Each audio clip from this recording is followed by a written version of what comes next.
Hey guys, welcome to our YouTube channel. It is great to have you here with us today. We are discussing Season 4, Episode 11 of This Is Us, an episode entitled Hell of a Week, Part 1. Can I just say that I feel that? I feel that, Like deep.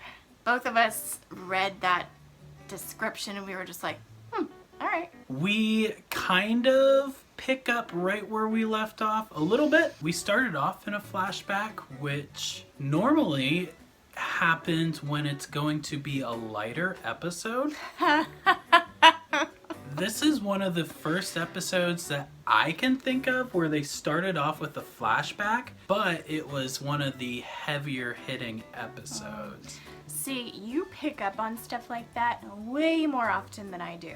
You can remember things down to the T, and I'm just sitting here like, What comes to mind is an episode like The World's Best Washing Machine. Oh, Season 1, like that was episode a good episode. 7. It started off with a flashback montage. Yeah. So I wanted to ask you, getting started off, coming off of what happened last week, which is Randall comes home from being out in California, and he comes home, checks on his girls, he checks on Beth, makes sure that she's all right, and then he goes downstairs to get a glass of water. Lo and behold, there is a burglar in their home, standing there, cut end scene, roll credits. Coming off of that, on a scale of 1 to 10, how hard was this episode for you to watch?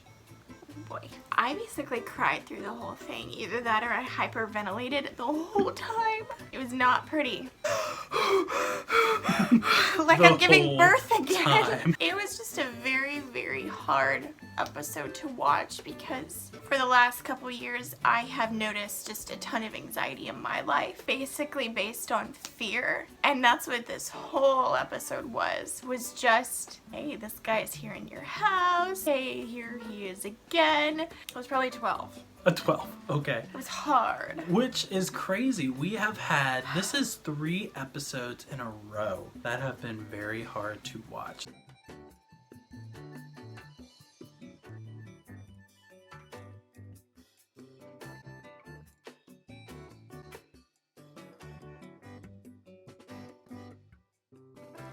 When we saw toddler Pearsons, maybe pre-toddlers, but it's when they introduced us to the big 3. And we had the sequence of, what was it, 1, 2, and 3. And then so we go through all 3 of them. And we do see like probably 12-month-old babies. Okay. Maybe just a little bit older. And they're walking for their first time. But this is obviously like 2 years further than that. So they're probably 3 or 4 in this episode. Funny that you mentioned that with the big 3 learning to walk. This is again going to be focusing on one of the Pearson children over the next 3 weeks. So this week was Randall, next week is Kevin, 3rd week is going to be Kate. And these episodes, these are kind of fun because we kind of put a pause button on the timeline. Like we aren't going, hey, it's Thanksgiving, hey, it's Christmas. We're not like moving down that timeline. We're just kind of stuck in this spot. And I think they do that, obviously they do that on purpose, but I don't love it in the sense that we don't see the other 2 people for 3 weeks then. Right. We didn't see Kate. No, not at all. We got 2 scenes with Kevin and they were very quick. This week's episode again takes a deep dive into Randall's anxiety, which has been something that we've talked about once or twice every season. It's come up already this season with Beth saying that he should go to therapy as well because they want Tess to go to some therapy as well because she has some anxiety issues going on. And he rebuffed it, and this is kind of showing us how we got to this point of where Randall is at. He's kind of psycho. He's kind of crazy. He's staying up, waking up every morning, 2:15 to 2:30, somewhere in there. Well, and if you notice, that was the exact same time he got home from the airport. Right. So they're just mirroring that, and he's just walking through this long road of fear of, this is the same time this guy was in my house last night, and then hearing the cops say, oh, well, they usually come back the next night. Right. You know, generally at the same time. I will say this, with the burglar storyline, I had this thought, and it's one that I haven't necessarily thought about too much, but just how much of an invasion of privacy it would be to have someone come into your home, walking around your house while you're asleep, stealing your things that are precious to you. And at first, Randall thought that this guy was just coming into their household when he caught him, but in reality, he had already been in the household, and in fact had been up to their bedroom where Beth was sleeping. And that's when it clicked in my mind, was like, that would be so weird. Yeah. But then you don't find out for a couple of days after that. As I saw that, I was like, oh boy, we're about to get some major anxiety, Randall, because that's what happens. You relive things over and over and over, and then you find out more, and then you have to relive it all with that added thing in there. So let me ask you this. As someone that has gone through anxiety, like I know you have, and it's been something that we have worked through in our marriage. As someone that has gone through anxiety, can you tell me how accurate was the portrayal tonight with Randall of what you think someone would typically go through in a situation like that? I think for me it's very accurate. I can't speak for everyone with anxiety. It depends on why your anxiety is there. Obviously, I'm not a doctor, I'm not a psychiatrist or a counselor or anything. However, everyone is different. That's just a known fact. So for me it was very accurate because when something bad happens, usually I have to go into emergency mode. I fix whatever is the problem, we work through it, and then afterwards it all just comes to me all at once. You know, like when he walked up his stairs and he locked the bathroom door, I was just like, oh man, it's coming. Because I've done that. You know, you have to just kind of get away from everything in life so that you can work through problems by yourself. Because we don't want to bring people down around us, which is exactly what he did. He didn't want Beth and the girls in their house while he was dealing with night 2 of the potential invader. What about for you? I know sometimes you've dealt with anxiety, maybe not because of the same reasons. I really resonated with the portion of the story of Randall just kind of balling up these negative emotions. It's kind of like the illustration of some people are like they have a box and you stuff all of the bad things, all your bad thoughts, everything bad in your life, you just stuff it into the box, you close the lid and you lock it and you throw away the key so that you don't have to deal with it. And that's kind of what Randall has done. We see the negative ramifications of that because eventually you're gonna get to a breaking point. And with Randall, we have, in the course of the show, we have seen that breaking point about once a season where Randall reaches that breaking point where he's sitting in his office at work, bawling his eyes out, and Kevin has to be there. I also, with the anxiety issues, I like the interactions that Randall had with Darnell, Malik's father. I just really like those because, you know, it's 2020 and guys talking through their emotion, it's becoming more of a thing, which is a really, really good thing. And you're seeing it more on television and in movies and that kind of thing. And it's really nice because guys, we need that. We need to talk through our emotions. We need to talk through what's going on. But it was great to see these two guys that are they're middle-aged guys talking through deep things. It's not normal to have to talk through your reaction to a break-in in your home. And just Darnell, he's got some layers to him, and he's able to just speak into Randall saying, you gotta find help.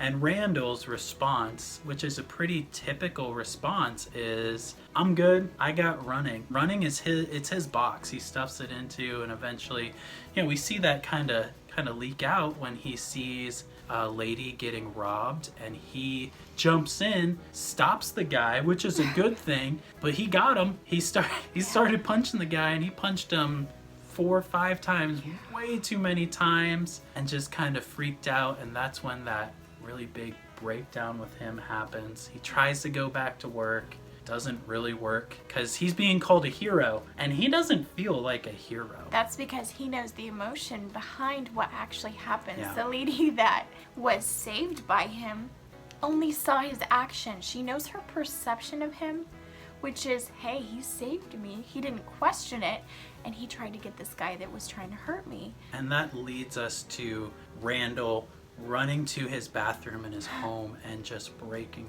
down. And can we just mention how incredible Sterling K. Brown's acting was in this episode? He delivers a dynamic performance, and that is something that was really cool to see. I love seeing these actors on this show just really deliver.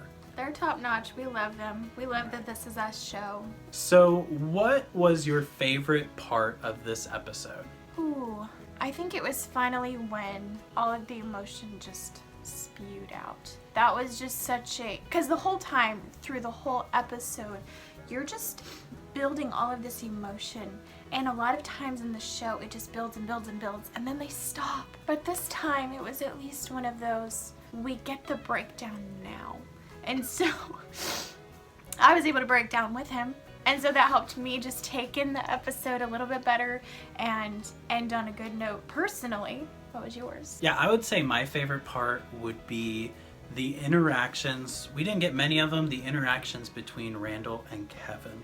It's largely because in the first couple seasons of this show, their relationship was just terrible to watch. It was so shallow, it was so fake, and the flashbacks, I feel, really did not help that. It kind of gave us this view of they're just brothers, that they fight, and that's all that there is to them. And they kind of gave us this two-dimensional view for quite a long time about who Randall and Kevin are together, and I think that finally changed once Kevin was in rehab and they kind of had that family therapy powwow. They're adding the layers onto it, which is great, that they're able to talk, they're able to call each other and really work through this. I read an interview of Sterling K. Brown talking about this episode. It's a big Randall episode, so talking about that relationship with Kevin and Randall, and what he likes as an actor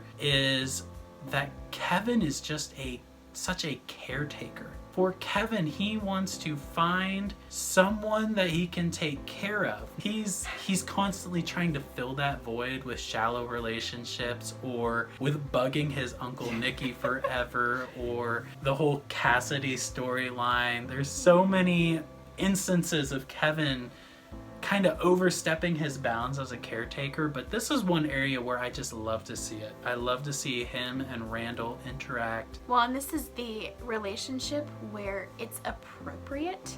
With Uncle Nicky, it wasn't exactly appropriate. It was okay. It was great. Like, it was nice of him, but he wasn't really wanted or needed. Okay, he was needed, desperately needed. With Cassidy, completely inappropriate because she's married, and that's just this season. That didn't go well. No. So the episode ends with Randall and Kevin on the telephone, and we kind of see, hey, Kevin is in bed in Pittsburgh. He was at the funeral of Sophie's mom, which Sophie is his ex-wife. We just kind of end the episode wondering, well, what's going on with Kevin now? What has his week looked like? So next week's gonna be all about Kevin. And then as well, we got a little about Kate's story coming up as well with Mark. Oh, right? We've been waiting for that one. Yeah, we're gonna finally get into this Mark storyline a little bit. What the heck did Mark do? We're gonna get into that, which I think is exciting. So, predictions for next week. What do you think's going on with Kevin? Obviously, I think they're going to show the funeral. I don't think it's Sophie in his bed, because they don't do that. I think they're just trying to throw us off the scent of what they're going to do, because that's what they do. Past that, I don't really have any predictions specifically. Like you said, I think they're gonna show the funeral. I don't know. I don't know if it's gonna be her. Again, we know what's going to happen. Kevin is going to have a baby with someone. Would it make sense for that to be with Sophie? I'm not saying that I don't think it's Sophie in the end. I think that they're trying to throw us off the scent of her being the pregnant one in the end. I hope they go against what I think, because then we could actually start getting into the, Kevin's actually figuring his life out a little bit. Obviously, he went to a funeral and is like sleeping with someone, so maybe not as figured out as we hoped. Way to go, Kevin. But, that's just kind of how his life has been. I think it's Sophie. I will go on record saying I think it is Sophie. Okay. I don't think he's going to end up with Sophie. And it's crazy because I want that. Like I said, we got the little bit of a nugget about Mark. There's this family emergency in the flashback. What do you think that is about?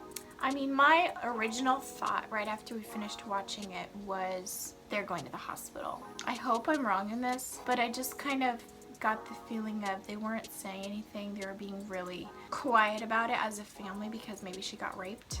I just hope that's not the case, but it just kind of had that feeling about it. I think this is going to be some sort of physical abuse, because I don't think Mark's storyline ends after this episode coming up. I just don't get that feeling because Rebecca and Kate just lingered on that picture. So I think this is maybe a first instance in something that maybe is a lot longer of a story that we may get into. Maybe not next episode, but over the course of the rest of this season and maybe into next season.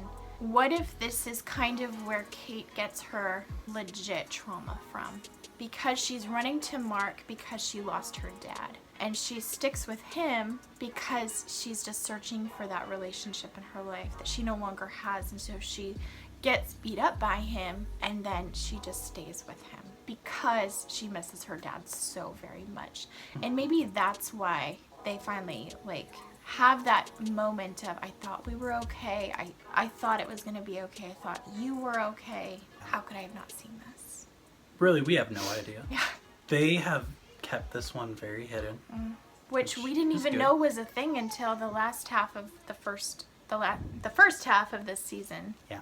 They didn't talk about the year or 5 after Jack died at all. All we know about Kate in her 20s is that it was a rough time for her. So we don't really know what has gone on in this kind of chunk of her life. Any other final thoughts for this episode? They had a lot of pop culture references. Randall is into Dawson's Creek. Yeah. That's weird. Well, thanks for watching with us. Hope you come back next week as we discuss the next episode talking about Kevin's episode. So have a great day. Bye. Bye.